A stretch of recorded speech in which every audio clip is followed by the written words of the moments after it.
was born and raised in a very close and happy family in Southern California. We were not extremely religious, but our faith did play a role in our lives.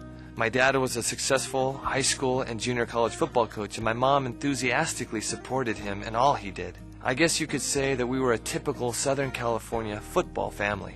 I eventually was selected All-State, and I was invited to help out at the San Francisco 49ers summer camp. At the same time, I started to pray the rosary daily, asking Mary for guidance, and I bought some books on the saints. It became clear that I really wanted to teach others about the faith, and during this period, a legionary priest asked me to help out at a retreat in San Francisco. During this retreat, I could hear once again the voice of God in my soul, telling me that He wanted me to follow Him.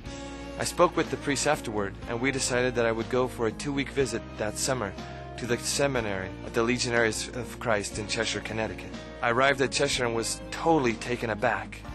I could not believe the number of young men who had the same desire as I had. I was enthused, and even though I didn't admit it at the time, I knew it was my call. Finally, my 2 weeks were up, and I had to make a big decision. I needed to tell my football coach and the San Francisco 49ers if I was going to go back. It was the biggest decision of my life. The question was I going to drop everything that had been the focus of my life for over 10 years and put my life in Christ's hands?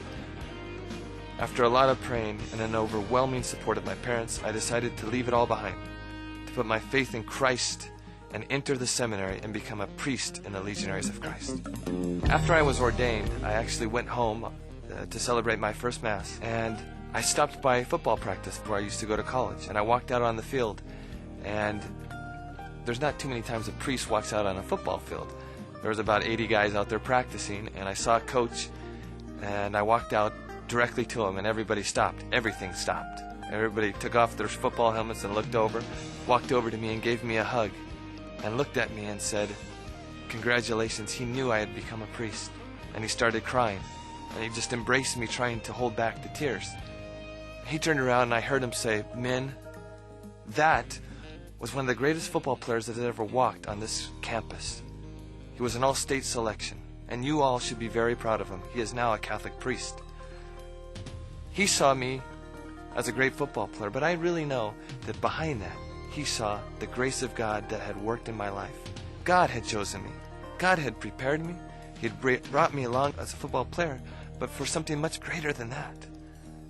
So as he saw these human qualities, I saw God being able to go out and preach Christ, not only with words, but with my life, with a witness, a true witness, was something that I had present before, I had present during, and now I have present at every moment. I am another Christ, and I love that.